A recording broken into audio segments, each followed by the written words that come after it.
Siapa yang pagi-pagi udah scrolling media sosial? Ayo. Siapa yang pagi-pagi udah langsung scroll TikTok, scroll IG? Ada nggak? Ada nggak? Ada nggak? Pada nggak megang handphone semua nih pagi-pagi, serius? Masya Allah. Nah, jadi kalau misalnya kita sering megang media sosial, kalian sadar nggak sih kata-kata di sana, bahasa-bahasa di media sosial itu membentuk karakter kita tahu. Jadi ternyata bahasa Indonesia itu seperti itu. Nah, hari ini kita akan ngobrol-ngobrol tentang peran bahasa Indonesia untuk meningkatkan literasi dalam membentuk karakter remaja di era digital. Sepi banget nih kayak kuburan. Semangat ya. Oke. Jadi aku sebelum kita panggil moderator ganteng ini, aku bakal bacain dulu rundown kita hari ini. Jadi kita pertama bakal ada pemaparan materi, kita ngobrol-ngobrol tentang media sosial, literasi dan seterusnya. Lalu ada interactive session. Nah di sini kalian bisa dapat hadiah yang banyak banget. Mau tahu nggak cara dapetinnya gimana? Oh. Jadi cara dapetinnya adalah kalian harus tetap aktif pas ditanya dan jawab tantangan dari moderator ya. Oke, tanpa berlama-lama lagi langsung saja kita panggil moderator kita hari ini, Kak Fabiandra dan Kak Delvi.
Menurut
tapi anak-anak tidak memahami apa yang mereka baca.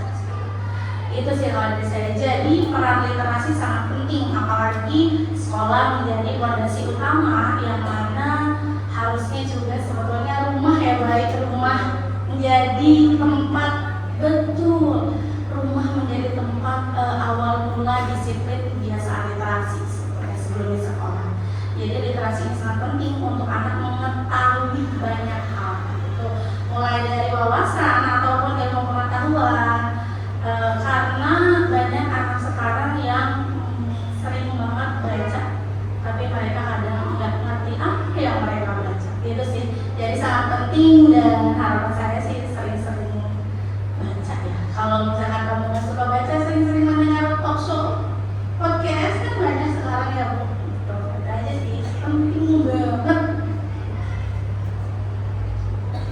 Jadi teman-teman, apa yang disampaikan oleh Bu Rodia ini, literasi itu sangat penting ya. Jadi buat kalian jangan malas untuk literasi, jangan malas untuk memahami apa yang kalian baca, terutama yang positif ya, jangan yang negatif yang dibaca.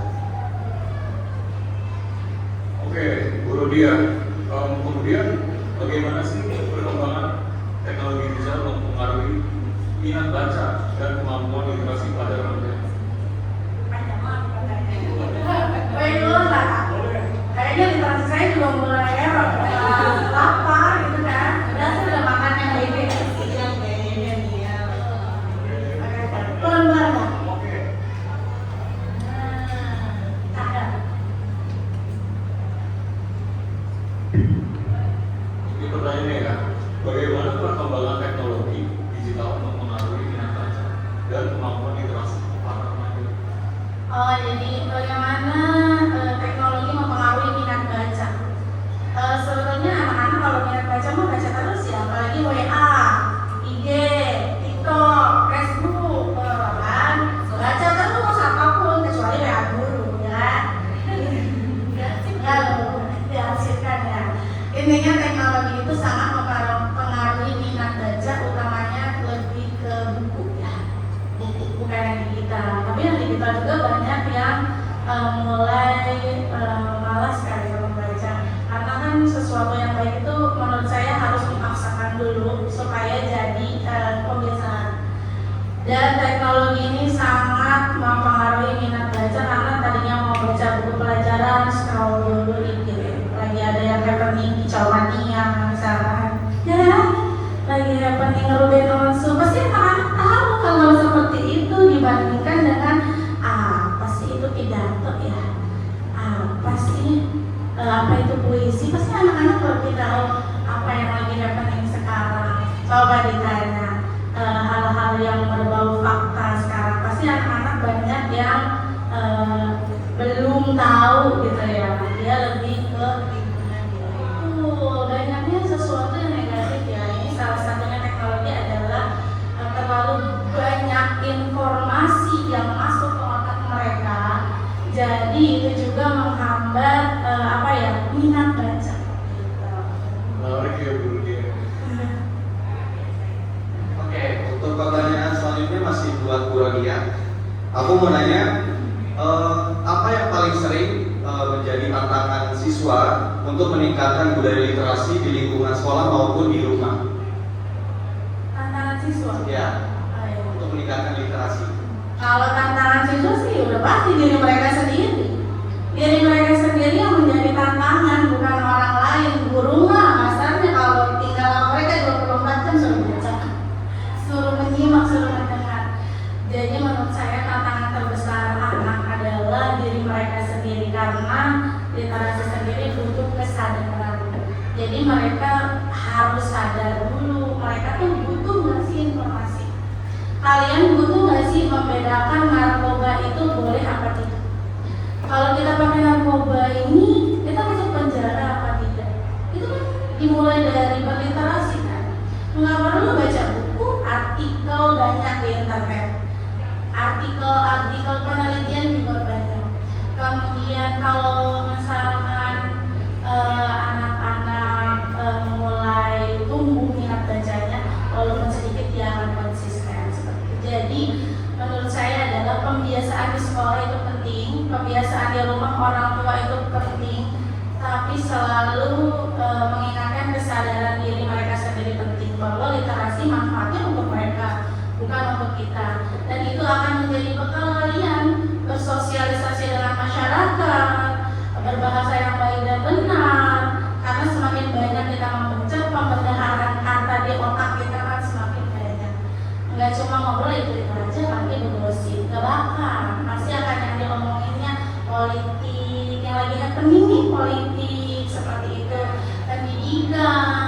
Ibu dari banyaknya anak kalau nanya menteri pendidikan pasti ada yang nggak tahu.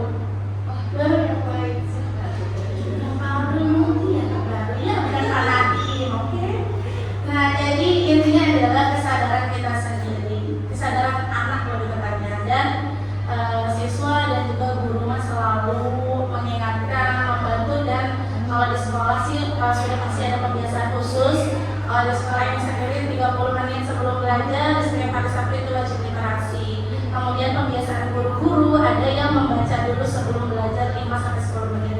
Jadi dimulai dari hal-hal kecil karena kita harapannya dari yang kecil mereka continue, terbiasa, dan juga menjadi disiplin sendiri. Kita harus seperti itu. Oke, jadi tantangannya itu mulai dari kita sendiri, dari siswa-siswanya sendiri. Betul. Jadi walaupun dari guru sudah memperingati, dari sekolah sudah memperingati, tapi dari kalau siswanya tidak ada kemauan, tidak ada kesadaran, itu akan susah Bu ya untuk Betul. meningkatkan budaya literasi Bu ya. Oke, siap. Kemudian saya juga mau bertanya kepada Bu Ayi, boleh ya? Menurut Ibu nih, bagaimana peran bahasa Indonesia dalam membantu siswa memahami informasi yang mereka temukan di internet? Oke, baik, terima kasih, pertanyaannya sangat menarik ya. Peran bahasa Indonesia dalam membantu siswa untuk menyaring informasi di internet, betul ya? Oke, bahasa Indonesia ini sangat membantu siswa untuk menyaring informasi, karena belakangan ini banyak banget informasi-informasi yang tadi Bu Rodia sampaikan ya. Dengan bahasa Indonesia kita bisa lebih bijak lagi memilih informasi, mana informasi yang benar, mana yang fakta, mana yang opini yang sebagai pendapat. Lalu dengan memahami bahasa Indonesia ini, kita bisa menyaring informasi yang hoax. Ya, nah, kadang anak sekarang ini juga tantangannya ini sulit, mana hoax, mana yang benar-benar fakta gitu ya, asal sebar broadcast yang sering banget diposting anak-anak sekarang gitu ya, padahal itu belum tentu sumbernya benar gitu ya. Nah, dengan bahasa Indonesia juga bisa membantu kita dalam menyampaikan kembali informasi yang dia dapat. Jadi sangat penting kita belajar bahasa Indonesia yang baik dan benar. Begitu ya menurut pendapat saya. Terus juga ada pertanyaan lagi untuk Bu Ayu. Saat ini kan banyak remaja yang menggunakan bahasa gaul di media sosial. Bagaimana cara menyeimbangkan penggunaan bahasa gaul dengan penggunaan bahasa Indonesia yang baik dan benar? Menyeimbangkan ya, sebetulnya menggunakan bahasa gaul di media sosial atau medsos itu tidak berdosa ya, boleh-boleh saja, asalkan tahu konteksnya, tahu mengandung kata-kata kasar atau sarkas atau hal-hal yang menimbulkan pemikiran negatif. Nah, jadi di sini penyeimbangan ini hanya dalam bisa tahu situasi dan kondisi aja gitu. Jadi dengan kita bisa membedakan situasi formal dan non formal kepada guru dan kepada teman-teman, bisa membedakan konteksnya di mana kita bisa menempatkan penggunaan bahasa Indonesia yang baik dan benar. Tapi kita harus bawa konteks sama situasi dulu. Betul. Kadang anak sekarang ini update status kalau untuk kalangan mereka, guru-gurunya, orang tuanya itu suka di-hide. Nah, dia menggunakan bahasanya sendiri. Ini di luar pasti rahasia umum ya ini ya, banyak banget yang pengen menggunakan bahasa gaul yang kalian punya, lalu tanpa menyakiti atau mengundang pikiran negatif orang tua atau guru. Jadi diprivasiin. Nah itu harus bisa lebih bijak lagi, jangan sembarang kita posting menggunakan bahasa gaul yang tidak baik. Intinya kuncinya adalah memahami konteks gitu, dimanapun kita berada. Dan guru juga berperan penting untuk menjadi contoh yang baik dalam menyampaikan informasi, mengajar, baik di dalam kelas ataupun di luar kelas. Jadi jangan hanya menggunakan bahasa yang baik itu cuma di dalam kelas saja, tapi juga di luar kelas. Jadi nanti anak-anak juga terbiasa melihat gurunya kalau di luar juga santun banget, baik banget bahasanya, baku, tidak kasar gitu. Jadi mereka juga akan bisa menempatkan diri. Jadi itu contoh utama dari guru-guru. Kemudian nanti akan ditiru oleh muridnya. Terima kasih Bu Ani, jawabannya sangat informatif, sangat membantu kita dalam memahami bahwa penggunaan media sosial itu harus berhati-hati ya Bu Ani. Oke, sekarang aku mau nanya juga nih ke Bu Ani. Bagaimana kemampuan membaca dan menulis dapat membantu membentuk karakter remaja yang kritis, jujur, dan juga bertanggung jawab? Dengan membaca dan menulis, dia bisa melatih siswa dapat berpikir kritis dalam menganalisis informasinya. Jadi dengan menulis, kita itu bisa mengolah informasi dengan jujur ya. Apa yang kita dapat, apa yang kita baca, apa yang kita perhatikan. Dengan tugas menulis itu, kita bisa menuangkannya dengan jujur tanpa plagiarisme. Kadang banyak sekali informasi yang didapat ditulis sesuai dengan yang dia tangkap, padahal dengan menulis ini kita bisa berpikir kritis, menyampaikan pakai bahasa kita sendiri yang kita punya. Makanya pentingnya banget membaca, itu kita jadi banyak perbendaharaan kata. Nah, sudah terkumpul banyak dari hasil yang kita baca, kita bisa menulis dengan lancar, dengan kejujuran tanpa harus plagiat.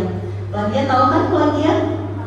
Iya, menulis tanpa ada tambahan dari kita, benar-benar plek-plek yang kita tulis sesuai dengan yang kita lihat, itu namanya plagiat gitu. Nah, dengan menulis ini bisa melatih ya kemampuan kritis, berpikir kritis, kejujuran, dan bisa menyampaikan informasi dengan baik.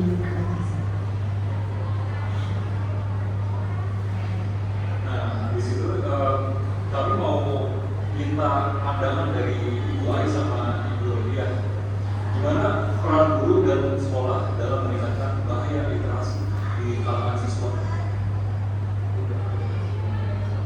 Bisa diulang pertanyaannya?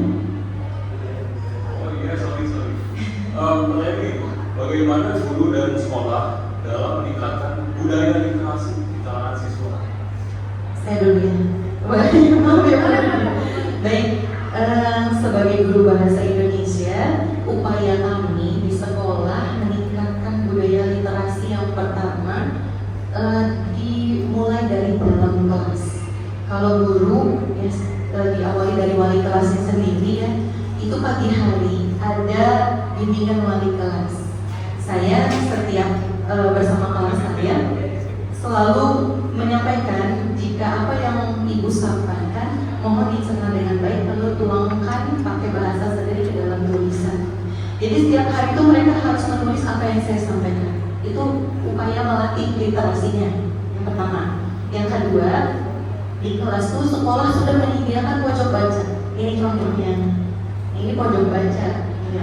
Ini banyak buku-buku bacaan anak, buku latihan, buku paket yang disimpan di dalam kelas. Nah itu salah satu upaya sekolah juga. Jadi mereka bisa menggunakan pojok baca ini di jam istirahat, di jam sebelum mulai pembelajaran atau sesudah pulang sekolah. Kemudian yang ketiga ada presentasi literasi di depan kelas setiap hari Sabtu. Ini upaya dari ibu kurikulum. Kebetulan Bu Rodia ini sebetulnya kurikulum di sekolah ya yang mencanangkan budaya membaca, luar biasa. Makanya penyampaiannya itu luar biasa dari latihan. Tepuk tangan buat Bu Rodia.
berarti setiap hari ada literasi sama evaluasi juga ya? Ada. Ya, Bu Rodia silakan menambahkan. Kalau dari saya pribadi ya, menambahkan sedikit saja tadi yang sudah disampaikan Ibu Ali. Kalau untuk peran guru tadi sudah juga ditambahkan peran wali kelas, ini juga ujung tombak menurut saya, karena wali kelas itu yang benar-benar setiap hari bertemu dengan anak gitu. Khususnya di sekolah kita di SMPT 3 Dasari, untuk sekolah dalam apa ya, membantu literasi gitu ya. Kita yang pertama itu menyiapkan jam khusus literasi. Kita menyempilkan walaupun tidak lama gitu ya. Belum tentu kan setiap sekolah ada jam literasi. Kalau di kita ada literasi khusus, jamnya sudah disiapkan. Itu yang pertama. Yang kedua itu tadi sudah disampaikan Bu Ai, yaitu kita memaksimalkan pojok baca. Kita isi buku-buku bacaan terbaru, kemudian buku-buku bacaan yang menarik, ada yang tebal, ada yang tipis. Karena kan anak-anak yang selalu suka yang tebal-tebal ya, kecuali duit ya kan. Nah, kemudian juga di sini Bapak Kepala Sekolah selalu mengedukasi Bapak Ibu guru, bukan cuma siswanya aja Kak. Jadi di sini Bapak Ibu guru juga diedukasi supaya selalu membaca ya Pak ya. Jadi kita sebagai teladan bukan contoh, kamu baca tiap hari baca, gurunya enggak. Di sini juga kita selalu mengarahkan Bapak Ibu guru untuk selalu membaca walaupun sedikit di tengah kesibukan Bapak Ibu guru yang luar biasa gitu ya. Lalu selanjutnya Bapak Kepala Sekolah selalu mengusahakan apabila Bapak Ibu pengajar diselipkanlah kegiatan-kegiatan membaca beberapa menit gitu, supaya saya yakin anak di rumah itu belum tentu baca. Apa yang mereka mau ajarkan hari ini, guru-guru itu kadang selalu nyuruh baca dulu. Itu bukan hal sepele, tapi supaya mereka tahu tujuan mereka belajar, mau belajar apa. Naik angkot kalau nggak punya tujuan nggak mungkin, kecuali dia stres. Ya, makanya kita harus selalu baca dulu sebelum mulai pembelajaran. Karena kita punya tujuan nih, hari ini mau belajar pidato, masa pidato aja pengertiannya nggak tahu gitu ya. Apalagi belajar aljabar, aduh, harus lama aja belajarnya. Intinya itu sih, kalau peran guru dan sekolah harus seimbang supaya anak-anak juga nyaman, tidak diberatkan. Apalagi diberatkan anak kamu harus membeli buku, tidak. Mereka sudah baca 10 buku di sekolah ini aja udah alhamdulillah gitu ya. Udah hafal buku pelajaran sendiri udah alhamdulillah. Dari mulai hal kecil semoga bisa menjadi kebiasaan yang luar biasa. Oke, jadi dari guru-guru dari sekolah sudah banyak opsi untuk mempersiapkan, untuk meningkatkan juga literasi pada siswa-siswi di sini ya. Dan kalau ngomongin pojok baca, aku jadi keinginan masa SMP ini yang kayaknya ya. Ada juga. Jujur dulu waktu SMP aku kurang apa ya, bukan kurang tertarik, kurang menjalani itu. Iya, jadinya aku rasanya baru sekarang gitu. Karena literasi itu sangat penting ya teman-teman, di mumpung masih SMP, perjalanan kalian masih panjang, jadi ya mulai dari sekarang kalian mulai dulu apa yang sudah disampaikan oleh Ibu Rodia itu, karena buat bekal kalian di masa depan nanti ya. Oke, sekarang aku mau lanjut lagi masih buat Bu Rodia sama Bu Ai.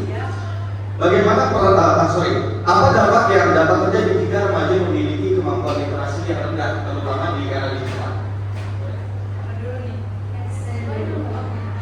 Baik, apa yang akan terjadi kalau kita rendah berliterasi? Ini bisa merugikan diri sendiri yang pertama. Ya. Kenapa merugi? Kita jadi generasi yang ikut-ikutan. Nah, terus ikut-ikutannya yang mana? Pastinya ke hal-hal yang negatif. Benar gak? Nah, pernah yang Bu Ai temukan ya, banyak sekali yang mengirim broadcast sebentar lagi akan terjadi kiamat.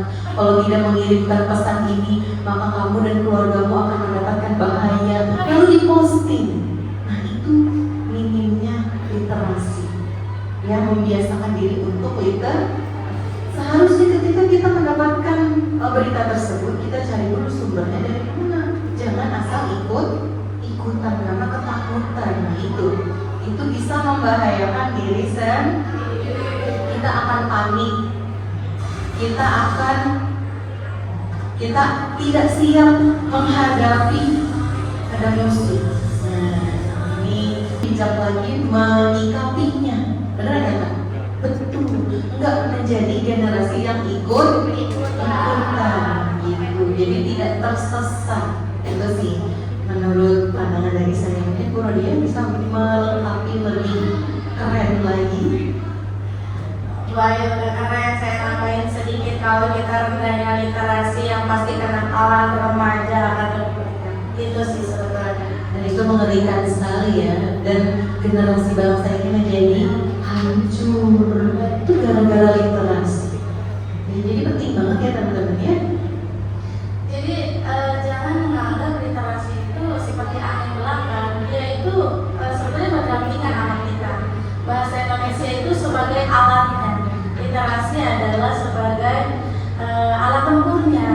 Jadi sebisa mungkin selalu minimal banget ya menurut ibu tuh yang paling gampang membaca sih. Karena dari ibu pribadi sendiri itu memaksa. Ya kan baca ibadah aja pasti selalu dipaksa kan? Karena berat, yang enak-enak itu memang negatif, yang positif itu sulit, harus dipaksakan seperti itu. Pokoknya kalau kita rendah literasi sudah pasti kenakalan remaja akan merajalela, tawuran, bullying. Karena sejatinya yang literasinya bagus, kemudian juga dia memahami banyak hal, dia akan berpikir kalau habis putus cinta, bunuh diri apa cari yang baru? Cari yang baru. Perbaiki diri dong. Oh iya, perbaiki diri dulu ya. Kan sekarang banyak kasusnya pengennya sama itu aja. Kan ya. Bucin gitu ya Bu. Betul Bu. Kalau orang berpikir mah kita kalau putus memperbaiki diri, meningkatkan kualitas diri, siapa sih yang gak mau seperti itu? Jadi kalau ada hal-hal yang sedang ada masalah, kalau kita banyak informasi, banyak tahu banyak hal, kita akan berpikir kritis dan mencari solusi, bukan jalan lintas. Itu. Satu lagi nih, kalau kita rendah literasinya, kita akan menjadi generasi yang gagal. Nggak bisa nyampein apa yang sudah kita lihat, apa yang sudah kita baca. Karena kita jarang baca, jadi perbendaharaan kata tidak ada. Ya, ibarat tabungan ya, kalau kita sering baca sering nabung kata-kata. Tapi kalau jarang baca, jarang menyimak dengan baik, itu kalau ditanya pasti gagal. Tapi gitu gak sih? Iya gak? Bener kan? Nah itu salah satu dampak kurangnya literasi. Kadang-kadang dia anak-anak suka bilang, sebenarnya saya tahu maksudnya itu, tapi saya nggak bisa ngomong. Nah itu berarti kurang literasinya. Ayo coba evaluasi diri. Kayak gitu gak sih kamu? Nah. Oke, terima kasih atas pemaparannya yang sangat bermanfaat. Selanjutnya kita ada sesi tanya jawab. Jadi buat teman-teman yang mau bertanya boleh angkat tangan terlebih dahulu, baru memberikan pertanyaan. Boleh? Silakan ada yang mau bertanya. Oke, boleh. Aku samperin ya, Bapak. Oke. Sebelumnya boleh sebutin nama sama kelas. Berdiri boleh? Jadi contoh mesinnya. Iya, perkenalkan diri nama kamu sama kelas. Perkenalkan, saya namanya Ratu Kasyana Komang dari kelas 7C. Bu, gimana caranya supaya remaja lebih suka membaca di zaman sekarang? Masih. Gimana caranya supaya remaja lebih suka membaca di zaman sekarang? Kita harus bisa bedain dulu. Sekarang tuh karena udah zaman digital, ada baca buku, ada baca digital. Ada sekarang mah banyak apa ya, webtoon, apa sih namanya? E-book gitu ya? E-book ya, betul. Kalau aku baca webtoon ya. E-book, ada yang bentuk fisik. Kamu sukanya megang HP atau megang buku? Coba aja dari situ dulu. Kemudian cari bacaan yang ringan dulu. Jangan langsung yang susah, langsung males pasti deh.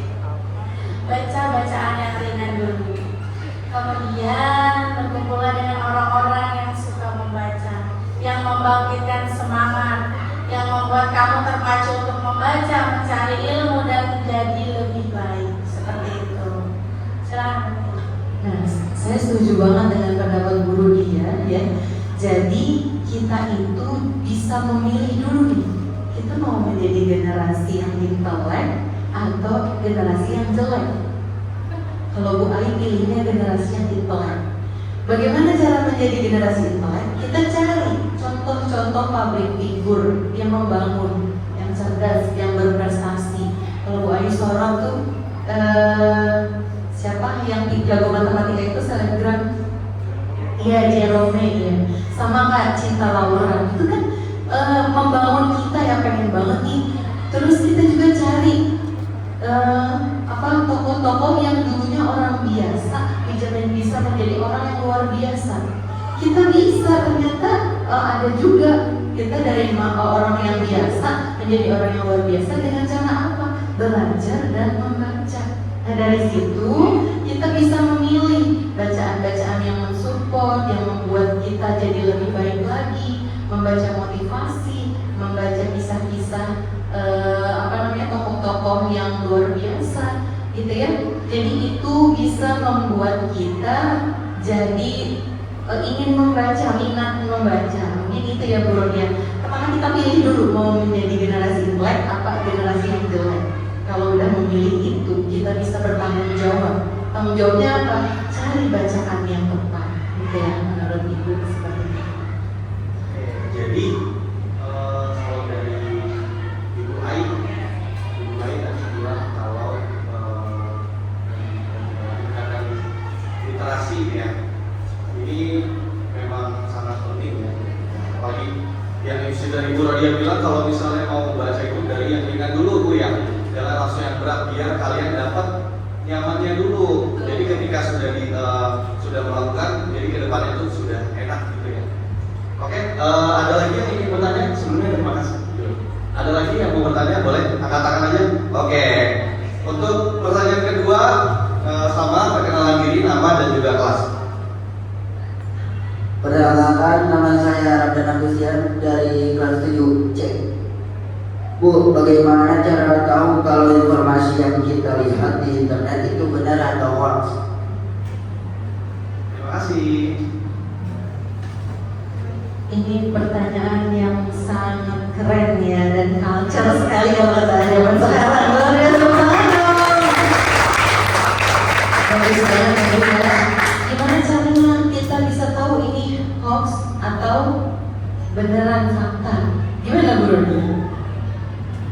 Yang pertama dibaca, Mencari sumber informasi. betul. Yang pertama kalian baca dulu secara keseluruhan, jangan hanya membaca sedikit atau hanya mendengarkan potongan-potongan video. Itu sering banget sekarang. Iya benar. Yang kedua, kalian bisa mencari di artikel atau di YouTube. Jadi kalian mencari informasi itu secara keseluruhan, bukan hanya potongan-potongannya saja. Jadi supaya kita tahu itu fakta atau hoax, kita harus intinya membaca informasi dari awal sampai akhir dan mencari sumber terpercaya. Seperti itu.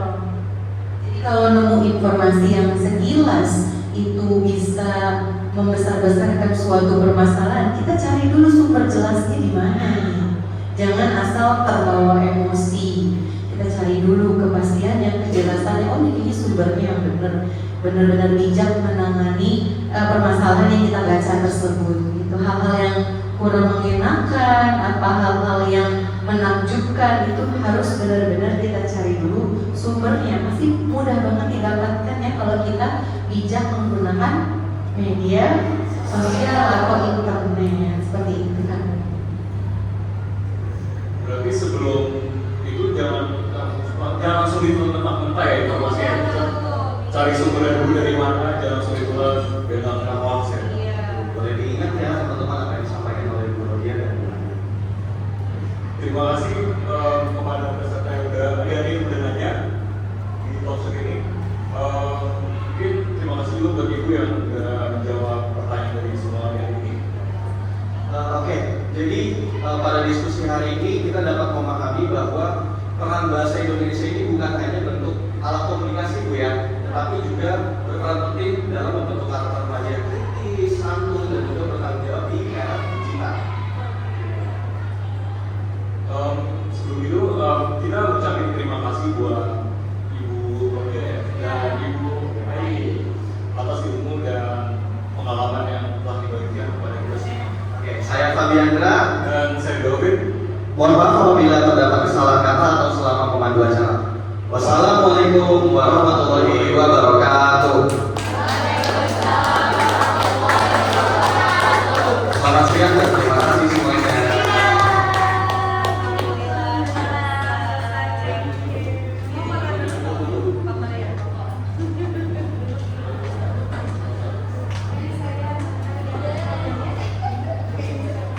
Wah, seru banget ya. Gimana kalian? Kalian seru nggak? Kayak engage banget nggak? Banget dong. Kalian masih semangat nggak? Masih semangat nggak? Oke, selanjutnya kita bakal ada interaktif session atau kita bakal main game. Oke. Kira-kira udah siap belum? Aku panggilin nih. Jangan. Oke, aku panggilin yang moderatornya ya. Topan yang Kak Victoria dan Kak Ayu, silahkan.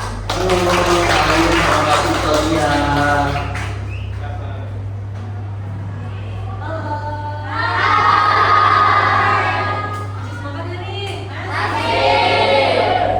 Nah, kita tiba di saat yang paling kita tunggu-tunggu pastinya nih, yaitu apa Kak?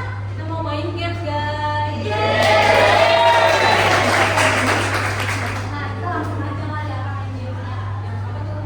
Games. Jadi rulesnya kalian harus ikutin apa yang aku ucapin, tapi kalian jangan melek sama fokus sama gerakan aku.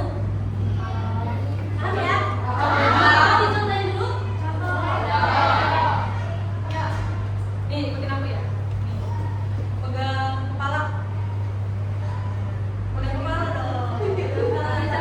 Jangan terkecoh. Ya, yang salah kan tadi? Yang salah.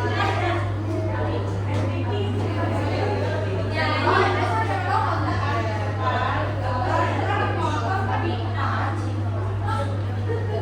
nah, nanti kalau ada yang salah, aku panggil ke depan. Siap ya? Siap gak? Oke. Yuk. Kita mulai gamenya ya? Oke. Siap-siap. Pegang lutut. Pegang telinga. Pegang jidat. Nah, tunjuk pipi. Tunjuk bahu.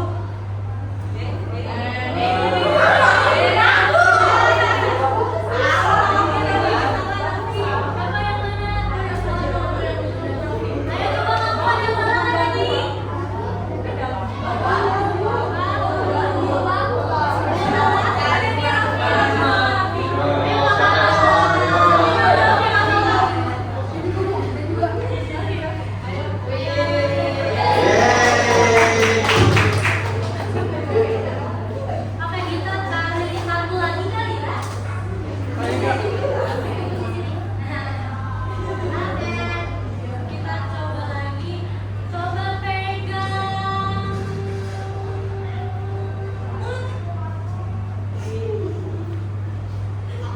Coba pegang terus tangannya. Pegang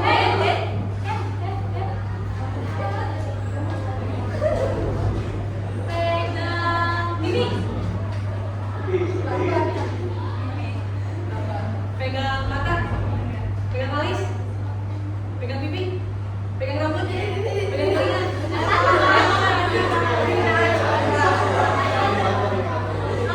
Oke, boleh maju ya, ada teman satu lagi yang teman.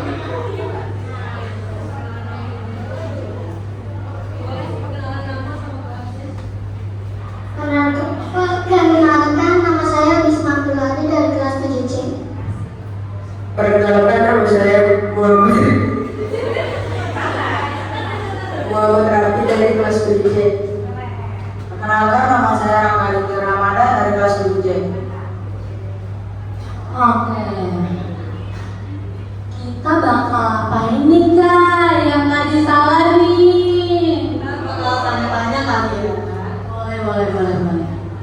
tanya apa nih kak? Mau siapa dulu nih? Ayo. Coba mau Bimpa deh, mau Bimpa deh. Mau Bimpa layung jamreng.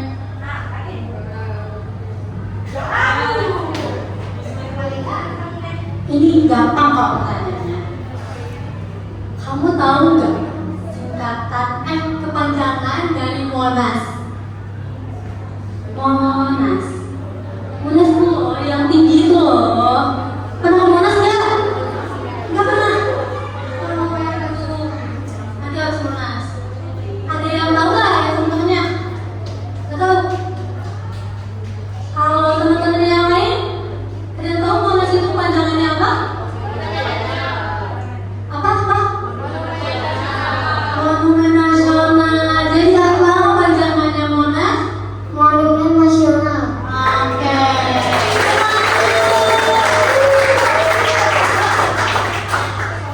Oke, untuk berikutnya. Tadi siapa? Sweet dulu deh, Sweet.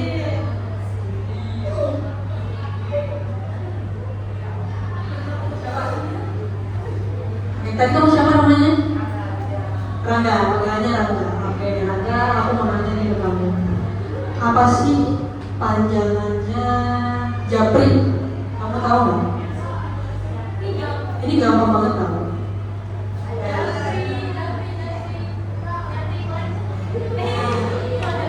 Ya langsung doang. Panjangannya, artinya benar. Panjangannya.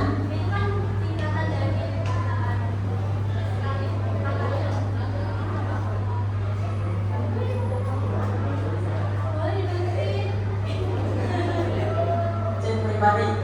Ya. Sedikit lagi, pribadinya udah benar. Kerjanya apa?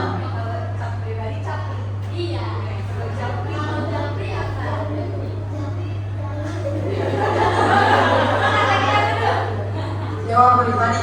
Dikit lagi. Jalur pribadi. Nah.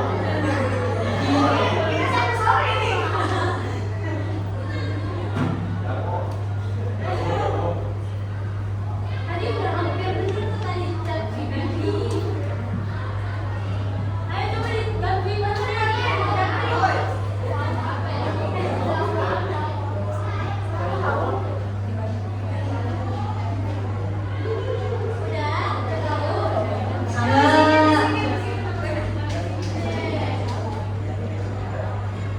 Jaringan pribadi.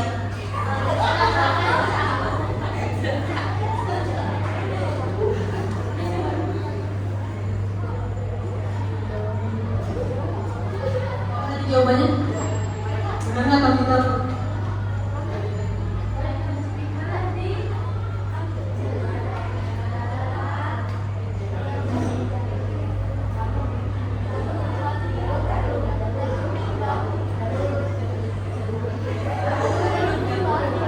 Benar benar.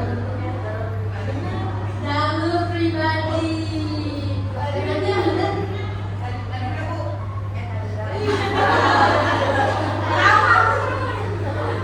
Oh, berarti tadi kita salah dengar, maaf ya. Oke, berarti tadi udah bener jalur pribadi ya. Oke, keren. Tepuk tangan dulu. Terakhir, Raffi kan? Oke, Raffi, kamu tahu nggak sih panjangannya balita?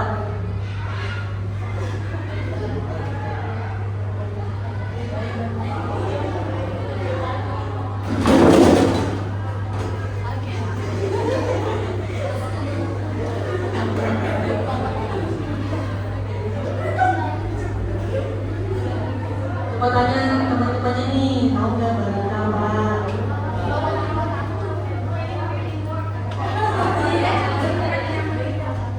Bawa di belakang. Oke, benar. Makasih ya, Bisma, Raffi, sama Rangga. Boleh duduk lagi, boleh? Makasih. Makasih untuk aktifannya ya teman-teman. Habis ini nanti kita bakal bagiin kayak apa ya kak?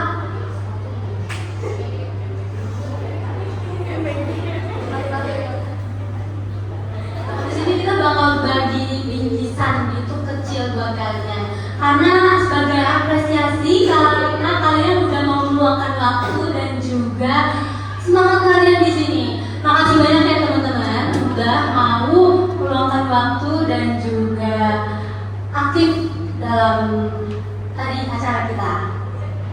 Oke. Terima kasih teman-teman.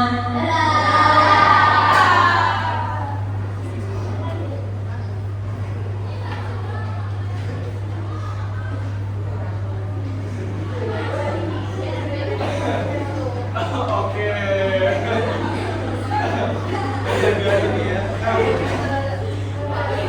Oke, kita udah di penghujung acara kita. Pada sini nggak? Kita mau udahan nih.